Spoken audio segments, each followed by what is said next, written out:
What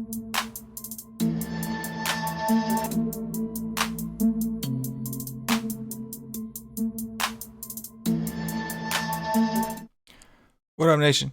Welcome to another edition of the Wise Take NBA DFS Early Look. CK013 here. You can find me on Twitter at CK_013. And I, of course, am from the Wise Take Nation, which you can find on all the social media platforms listed below or directly at wisetake.com if you're ready to take your DFS game to the next level. We're a premium DFS content provider, as well as a DFS community designed to help make you a better DFS player. Go check us out, wisetake.com. Day pass is available if you want to try us out. $2.50 for the day of NBA. If you're new to the channel, welcome. Please subscribe, hit the notifications bell so you don't miss out on any of the free content we put out on YouTube, on Podbean, iTunes, whatever the platform it is of your choice. Give us a like. The likes really go a long way. Help us out. Allow us to continue to put out the free content regularly. Do me a favor and share the show to as many people as you can. Share it in a Facebook group. Share. I don't care what group it is. Let people know about the Wise Take Nation. Let them know about this free show. You'll be doing them a favor, and you'll be doing us a huge favor. And continue to leave comments, guys. I'm loving the comments. Enjoy interacting with you guys, getting your opinions on the show, getting your opinions on the slate, DFS in general. I've been trying to answer as many as I can within the confines of the day. So please continue to leave the comments. I appreciate you. That being said, we'll go ahead and jump in here. A 6-game slate on a Tuesday. We're going to start off with Denver and Boston. So right out the gate, it's a really good spot for Jokic, right? Boston has not been very good against bigs. Jokic has been a monster. And on top of that, I think Denver still has a lot of injuries that they're dealing with. No Paul Millsap this time to add to the list. Bill Barton's still out for personal. Gary Harris still out. PJ Dozier still out. So a lot of injuries over here for Denver. We saw Jokic was on pace for a monstrous game against the Lakers, but the game blew out. I mean, he still went for 57, and he could have done more had the game stayed close. The game did eventually blow out. The game's not in Denver, so I'm cool with playing some of these Boston players. Obviously, Tatum and Brown are the first places you're looking. I think Tatum on DraftKings is kind of interesting at 8.7. Same thing with Brown. Both of their prices are better.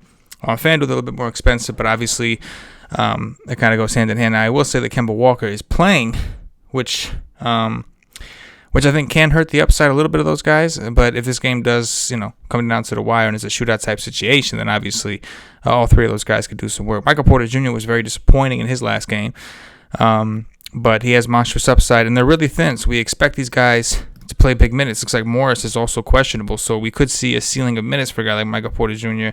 If things kind of fall the right way. And then Jamal Murray, the missing body. So it's at a point now where he's going to have to just step it up, and he's done so. Last 2 games, 15 and 19 shots. 17 shots when they go 3 of the last 4. Outside of the blowout against Cleveland, he's been pretty involved, pretty aggressive. So Murray and Jokic are obviously the two that you would expect to see a spike in usage. And then on the Boston side, you could take shots at some of the value guys, but it's mainly the stud dudes, right? If Daniel Tice were to miss, we could maybe consider Thompson as a value play, but it is kind of tough to play him on FanDuel. On DraftKings, obviously, if the price is right, we can consider him. He's $3,900 over there. However, keep in mind they do have the Time Lord, who you could also consider if Tice is out, Mr. Robert Williams. So nothing too crazy. I think I'd stick with the main studs, and preferably, I actually like the Denver side a little bit more with Jokic and Murray specifically.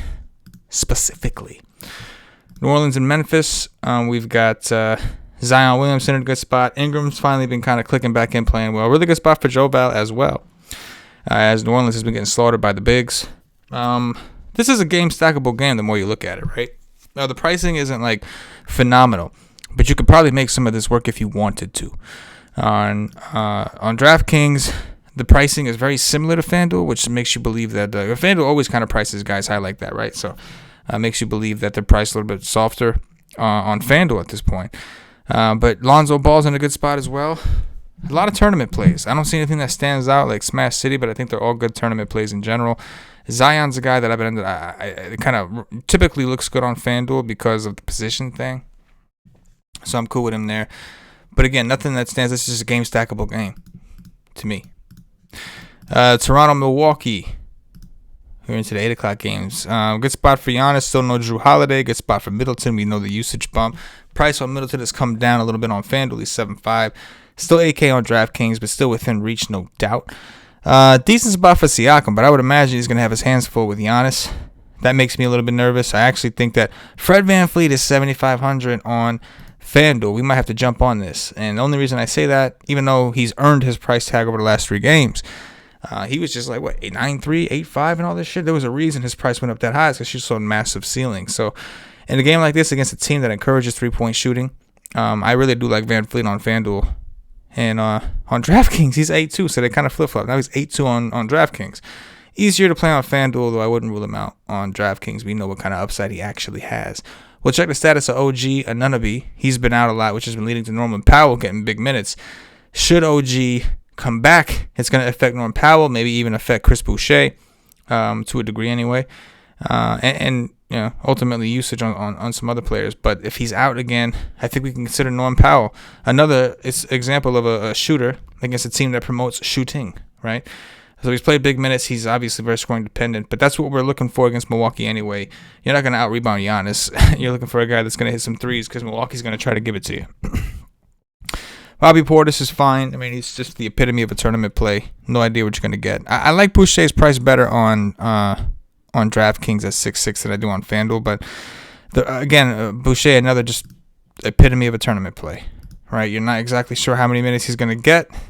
If he gets decent minutes, you're in luck because he's a high fantasy point per minute producer, but just no way of knowing at this point.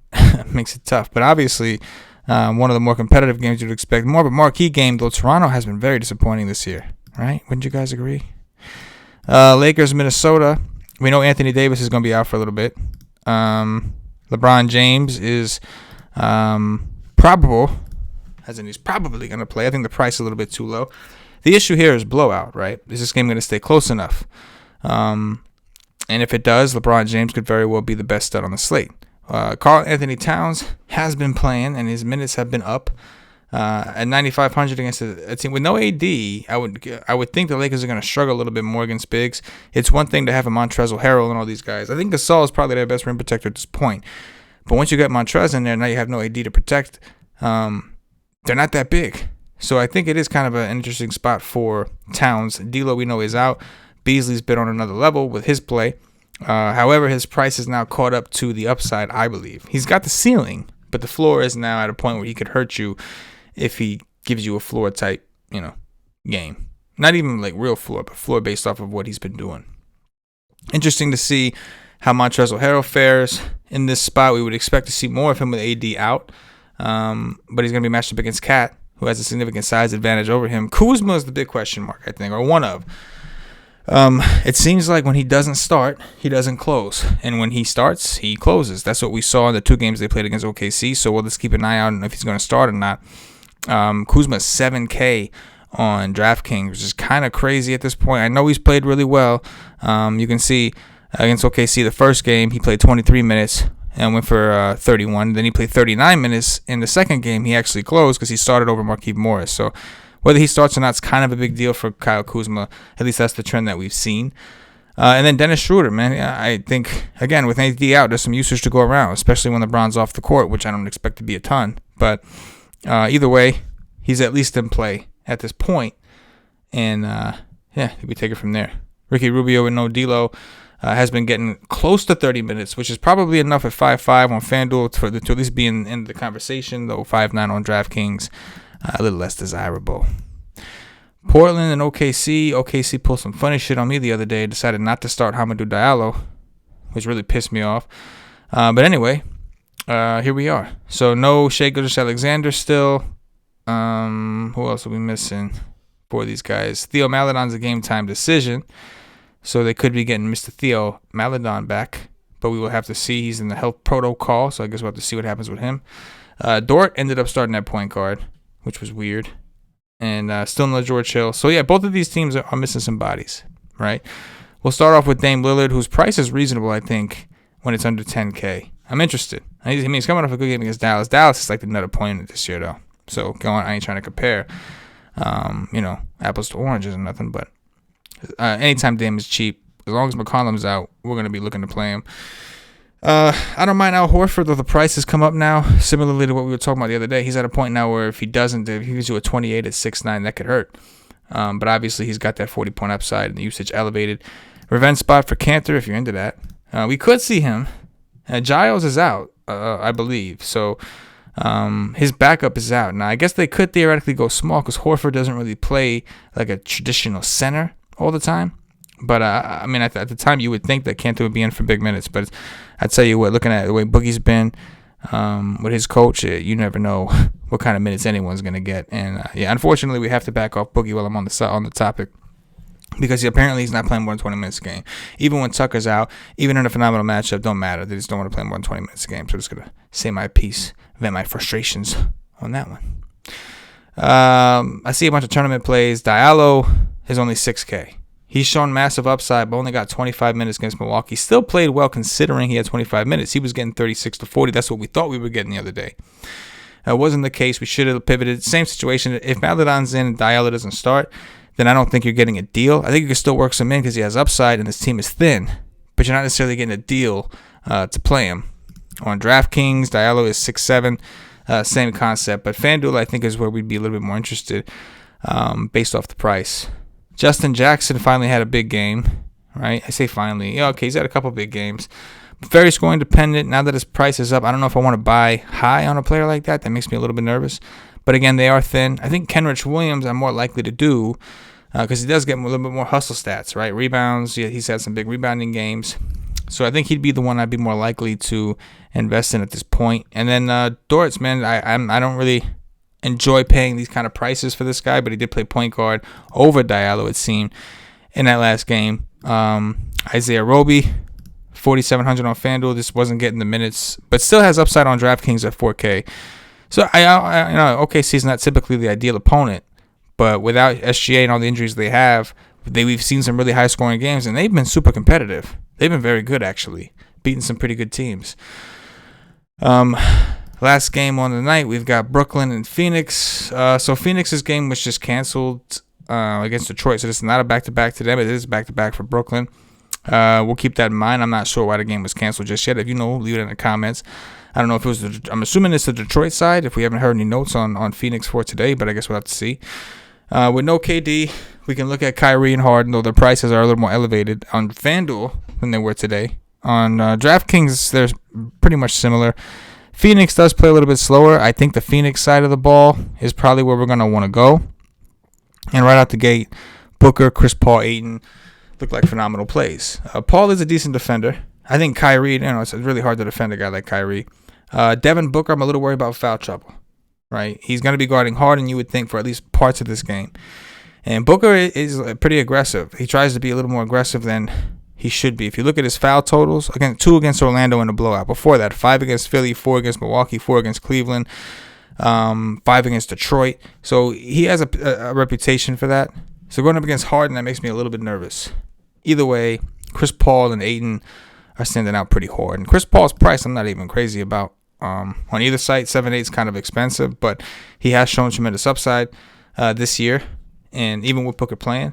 And he's the one that draws the favorable matchup, I think. They could decide to put Paul on. No, I don't think they'll do that, right? Because he's going to leave Kyrie alone. Either way, he's in trouble.